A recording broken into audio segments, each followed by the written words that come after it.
आज हमारी पार्टी का इजलास हुआ जिसमें हमने गिलगित बल्तिस्तान के मुजव्वज़ा इंतखाबात का जायज़ा लिया और हमारे वज़ीर आला हफीज़ुर रहमान साहब और उनकी काबीना को मुबारकबाद पेश की कि गिलगित बल्तिस्तान की तारीख़ में मुस्लिम लीग नून की हुकूमत ने बेहतरीन खिदमत, तरक्की, गुड गवर्नेंस और अमन कायम करने की जो मिसाल कायम की है, उसकी 72 साल की तारीख में कोई नज़ीर नहीं मिलती है। अल्हम्दुलिल्लाह वो इलाका जहाँ फ़िरका वारियत होती थी, जहाँ कत्लो गारतगरी होती थी, 5 सालों के अंदर एक भी दहशत गर्दी या फ़िरका वारियत के अंदर कत्ल नहीं हुआ। मुकम्मल तौर पे गिलगित बल्तिस्तान में अमन कायम किया गया। गिलगित बल्तिस्तान में वज़ीर आज़म नवाज शरीफ ने डेवलपमेंट फ़ंड डबल करने की हमें डायरेक्शन दी। उसके नतीजे में हमने गिलगित बल्तिस्तान का डेवलपमेंट बजट दुगना किया, जिससे गांव-गांव, करिया-करिया सड़कों का जाल बना, सफाई की स्कीमें चलीं, तालीमी इदारे बने, यूनिवर्सिटियां बनी और आज गिलगित बल्तिस्तान का इलाका across the line of control Kargil और दूसरे भारत के ज़ेर इंतज़ाम इलाकों के लिए काबिल तकलीद इलाका बन चुका है, जहां पर उनकी हुकूमत पर दबाव है कि हमें वही सहूलतें चाहिए जो गिलगित बल्तिस्तान और स्कर्दू और दूसरे इलाकों में लोगों को हासिल हैं। तो हम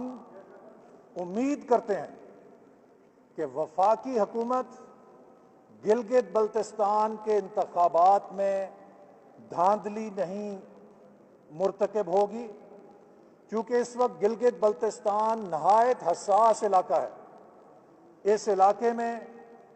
जो मौजूदा इलाकाई सूरत हाल है वो एक फ्लैश पॉइंट है और हम तवक्को रखते हैं कि गिलगित बल्तिस्तान में आज़ाद और शफाफ इलेक्शन होगा, क्योंकि पूरी दुनिया की नज़रें भी हैं और पाकिस्तान के दुश्मनों की कोशिश भी है कि वहाँ पे हालात को ख़राब किया जाए और सियासी बहरान पैदा किया जाए। तो इसलिए वफाकी हुकूमत ने जो प्री पोल रिगिंग शुरू की है उसे बंद किया जाना चाहिए। हमारी हुकूमत के खिलाफ एक हुक्मनामा जारी किया गया कि जो 3 महीने पहले उनकी जारी स्कीमें थीं, नई स्कीमें नहीं, जो ऑन गोइंग वर्क्स थे, उनके भी पैसे रोकने की कोशिश की गई ताकि हुकूमत के लिए मुश्किलात पैदा की जाए। कोरोना के ऊपर हमारी गिलगित बल्तिस्तान हुकूमत की कारकर्दगी पाकिस्तान पे नंबर 1 थी। कुल 1400 मरीज डिटेक्ट हुए, जिनमें से 1200 सेहतयाब हो गए और रोज़ाना 300 से 400 टेस्ट किए जा रहे थे। लेकिन हमारी हुकूमत ख़त्म होते ही वहाँ पे इंतज़ामिया ने टेस्टिंग को 50 और 100 तक घटा दिया है, जिससे अब खदशा है कि गिलगित बल्तिस्तान में कोरोना, जिसको के मुकम्मल तौर पे ख़त्म कर दिया गया था तकरीबन, वो दोबारा वहाँ पे दाखिल हो सकता है। हुकूमत उस पॉलिसी को जो गिलगित बल्तिस्तान में मुस्लिम लीग नून की हुकूमत ने जारी की थी उसे बरकरार रखे और टेस्टिंग ख़त्म करने में कम करने की हम मज़म्मत करते हैं।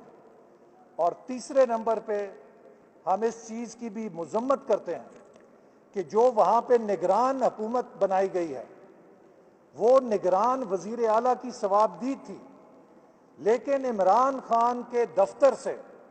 गिलगित बल्तिस्तान में सियासी जानिबदार लोगों को काबीना में शामिल किया गया है और गैर जानिबदार काबीना के असूल को नज़रअंदाज करके वहाँ के इंतखाबी अमल पर असरअंदाज होने की कोशिश की जा रही है। मैं इमरान अहमद नियाज़ी को बराह रास्त मुखातिब करके वार्निंग देना चाहता हूँ कि गिलगित बल्तिस्तान में किसी किस्म की अगर मुदाखलत की तो पाकिस्तान के मफाद के साथ खेलोगे, क्योंकि पाकिस्तान का ये इलाका जो सी पैक के लिए नहायत अहम है, जो सीपैक के लिए शहरक की हैसियत रखता है। दुश्मन वहां पे सियासी बहरान पैदा करना चाहते हैं, और अगर आपने गिलगित बल्तिस्तान के इलेक्शन को मुतनाज़ा बनाने की कोशिश की तो आप पाकिस्तान के मफाद से खेल रहे हैं। लिहाजा मैं तमाम कौमी इदारों को भी ये बात और ये पैगाम देना चाहता हूं कि ये पाकिस्तानी रियासत का मफाद है कि गिलगित बल्तिस्तान के अंदर आज़ाद, मुनसिफाना और शफाफ इंतखाबात हों, और हुकूमत जो वफाकी हुकूमत को वहाँ पे हॉर्स ट्रेडिंग करने से, वहाँ पे मुदाखलत करने से बाज रखा जाए। और मैं फिर गिलगित बल्तिस्तान के इंतखाबात के हवाले से भी दोहराना चाहूँगा अपनी बात कि पाकिस्तान का मफाद ये है कि गिलगित बल्तिस्तान में आज़ाद, शफाफ और गैर जानिबदार इलेक्शन हो। पाकिस्तान किसी किस्म की सियासी झगड़ा या तनाज़ा गिलगित बल्तिस्तान में अफोर्ड नहीं कर सकता, चूँकि वो खित्ता इस वक्त आलमी सियासत में एक फ्लैश पॉइंट बन चुका है। बहुत सी ताकतों की वहाँ नज़रें लगी हुई हैं, वो किसी किस्म की शोरिश से फ़ायदा उठाना चाहते हैं, और ये वफाकी हुकूमत गिलगित बल्तिस्तान में प्री पोल रिगिंग शुरू कर चुकी है। जितनी काबीना के वजीर लगाए गए हैं वो जानिबदार हैं, और वजीर आज़म इमरान खान ने उनके इंटरव्यू करके उनको सियासी किरदार अदा करने के एवज वहाँ पे लगाया है। हमारी हुकूमत को आखिरी 3 महीनों में उनकी जारी स्कीमों के ऊपर भी पाबंदी लगाई गई ताकि हुकूमत के जो तरक्याती एजेंडा है उसको मुतासिर किया जा सके और इलेक्शन को रिग किया जा सके। अगर इस हुकूमत ने गिलगित बल्तिस्तान के इंतखाबात में धांधली की कोशिश की तो ये पाकिस्तान की उस शहरग के साथ खेलेंगे जो सीपैक की भी शहरग है, और हम इसकी इजाज़त नहीं देंगे। और मुस्लिम लीग नून ने एक मरकजी मॉनिटरिंग सेल बना दिया है, जो वहाँ पर अफसरों के तबादले किए जा रहे हैं, जो वहाँ पर सियासी रिश्वतें दी जा रही हैं, हम उन सब को मॉनिटर करेंगे, कौम के सामने पेश करेंगे, और किसी को भी वहाँ के अवाम के मैंडेट पे डाका डालने की इजाज़त नहीं।